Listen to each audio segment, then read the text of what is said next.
Hello guys and नमस्ते। आज चाहिँ म यता यो वन कार्यालयको अफिसबाट आएको छु। यसो यहाँ वनको विषयमा आइरहेको छु। जसले पनि आगो लागो देख्यो भने बापटमा 50,000 पाइन्छ। जुन आगो लाउने मान्छेलाई चाहिँ 3 वर्ष कैद हुनेछ अनि जरिमाना कति 60,000 तोकेको छ। तपाईहरुले यसो देखेमा खबर गर्नु होला। तपाईले पुरस्कार पाउनेछ 50,000। यो वन यो शिलादेवी स्कुल माथिको वन हो। यो रातमाटे देखि मार्फाट समयको छ। जसले पनि यो वनमा आगो लागे देखे बापटमा तपाईहरुले 50,000 पुरस्कार पाउने छन्। देखेमा खबर गर्नु होला। अहिले हामी सबैजना छन्, वनको कार्यालय सबैजना छन्। तपाईहरु नि यसो देखेमा खबर गर्नु होला। पुरस्कार छ 50,000 तपाईले पाउने छन्। कार्यक्रम चाहिँ विशेष गरी हामीले निजी आबादीबाट र वनको सिमानामा मेन भनेको चाहिँ हामीले अब वन डडेल त लागिहाल्यो। त्यो कुरा चाहिँ अब आगो भनेको सर्दै जाने कुरा हो हैन।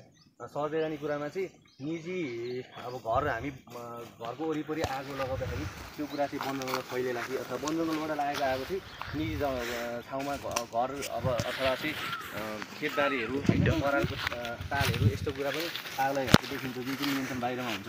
त्यही भएर हामीले यो कुरा भनेको चाहिँ अगाडि नै जुन कुरा चाहिँ केही घटना हुनुभन्दा अगाडि नै हामीले चाहिँ यसलाई नियन्त्रणमा लियौँ भने चाहिँ अझ भविष्यको लागि चाहिँ झन् राम्रो हुन्छ।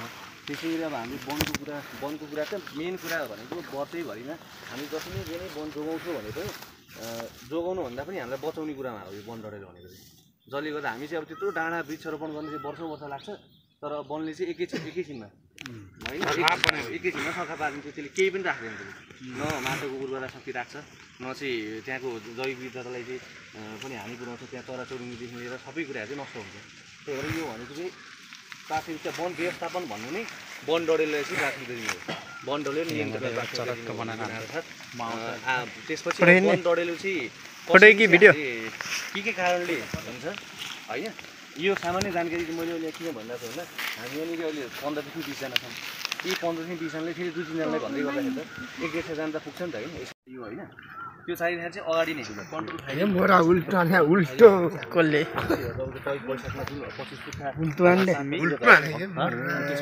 बढ्दै जान्छ। त्यहाँ त त्यो पार्किङ गर्दा के भयो त्यसलाई चाहिँ फ्युलको काम गर्यो नि त हो। त्योभन्दा अगाडि नै हामीले कन्ट्रोल चाहिँ अग्नि नियन्त्रण चाहिँ अग्नि नियन्त्रण अथवा चाहिँ अग्नि रेखा भनेको चाहिँ हामीले बेलामा जस्तै यो बाटोले के गर्ने भयो, तल आगो लागेको छ भने माथितिर चाहिँ फैलिन अथवा माथि लागेको छ भने तल चाहिँ अलिकति 5 मिटरको चाहिँ तपाईँको अब मेन कुरा भनेको नियत भन्दा कसैको नियत चाहिँ वनलाई ध्वस्त गराउँ के छ न। वनलाई चाहिँ तपाईँको वन कर्मचारी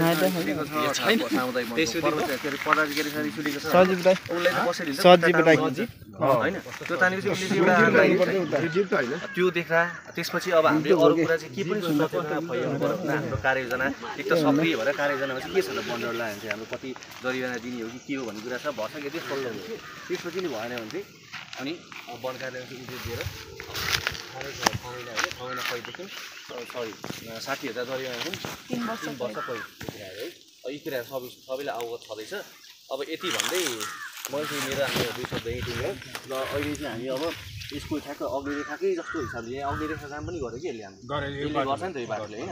त्यो हिसाबले लगाएर अनि त्यसपछि फेरि निभाउनु पनि एक हिसाबले फोटो भिडियो किताब बनाउँदा नि हुन्छ है। तपाईँले चाहिँ एकजना अब कसले भन्नुभएको थियो उहाँले चाहिँ फेसबुकमा हजुरले भन्नुभएको थियो फेसबुकमा ल हामीले आगो चाहिँ यसरी लगाइन्छ लगाउँदाखेरि चाहिँ यसले अग्निरेखा काम गर्छ र यसरी चाहिँ हामीले निभाउनुपर्छ यो कारणहरू छ भन्दै एउटा सामान्य ब्याकग्राउन्डमा चाहिँ बोलेर हजुरले फेसबुकमा हाल्नु अझ राम्रो भयो है। तपाईँहरूलाई सिकाउन लागेको आगो बाल्ने आगो बलेमा निमाउनु डडेल लाउने कारबाही गर्नु पर्यो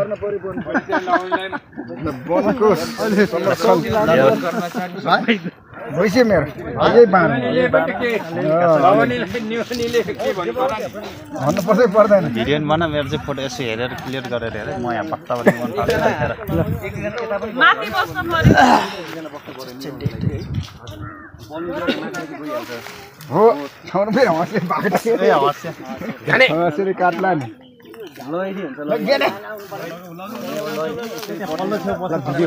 उहाँलाई समाउने पनि जानु पर्यो नि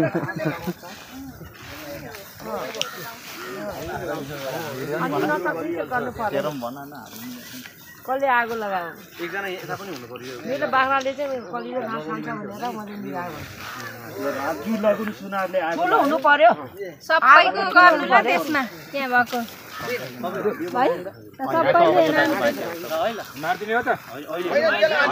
ए अलि ठुलो लाउनु यतिमा त हुँदैन अलिक लाग्नुपर्छ यो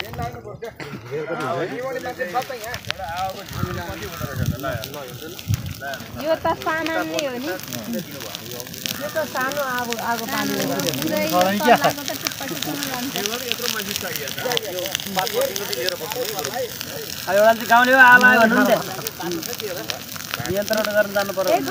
आगो लागिसक्यो भिरमा के गर्ने यहाँ रोकथाम गर्नु पर्यो लगाउनु पर्यो के को लागि आगो लगायो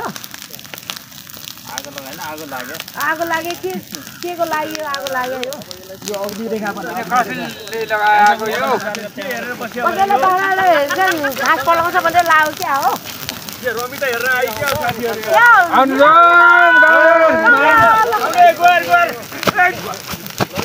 यस्तो चाहिँ आगो निमाउने कार्यक्रम भइरहेको तपाईँ यसरी हेर्नु होला आगो निमाउनु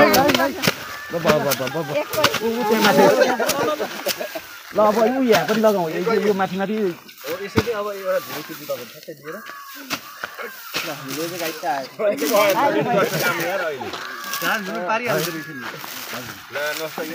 बिस्तारै हान्नुपर्छ आफ्नो ज्यान पनि सुरक्षा गरेर ज्यानको सेफ्टी राखेर गर्नुपर्छ आगो निभाउँदाखेरि लुगा लगाउनु हुँदैन सुतीको लुगा लगाउनु पर्छ अनि त्यसो गर्यो भने मात्रै नभए सङ्गेर मान्छे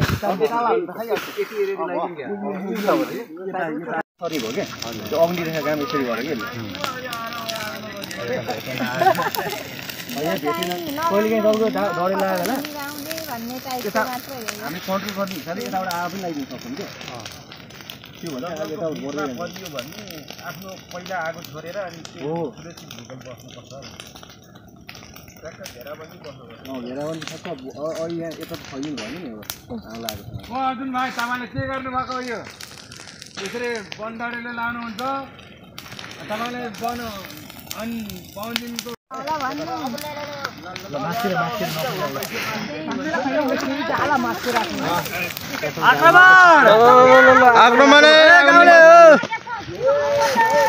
ल निभाउनु पर्यो हजुर आगो निमाउनको लागि सिकाइरहेको छ यहाँ त्यसरी निमाउने होला अघि माथिबाट